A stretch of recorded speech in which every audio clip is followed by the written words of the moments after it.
The 2023 legislative session is in the books. It ended in celebration for DFL lawmakers while Republicans were left complaining about the legislative process. House Speaker Melissa Hortman of Brooklyn Park called this session Minnesota Miracle 2.0 as nearly every DFL priority was approved. Hortman's Northwest suburban counterpart in the Senate, Ann Rest of New Hope, also reflected on her party's accomplishments.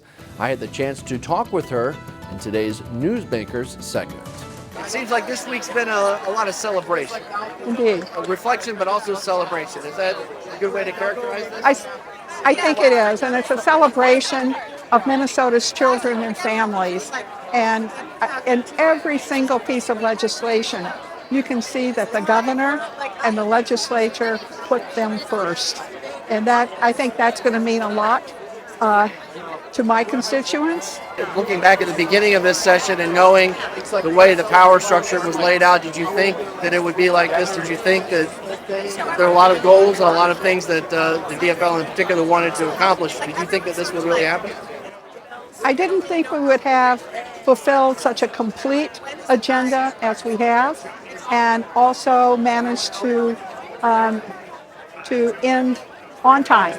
You mentioned bipartisanship. There's been a lot of talk of, yes, the DFL led a raising of taxes, and that's what the Republicans can use as fuel going into for House members' re-election possibly next year. Do you see that as something that people will start to attack?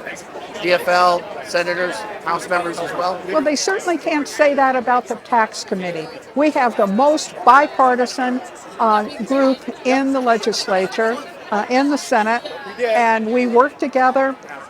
There are many GOP initiatives in our tax committee.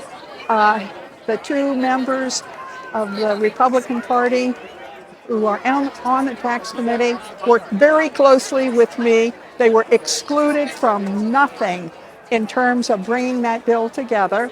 They had a hard time voting for the tax increases, but in every other measure, they had full participation.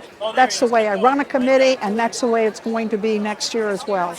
We have really spoken to and heard from Minnesota families, and that they are encouraging us to move forward with the values that are embodied in our bills, and certainly under the leadership of Governor Walz, who has been extraordinary in his support for legislative initiatives that are going to help us be a leader in the country. Find more local news stories at ccxmedia.org and follow us on social media.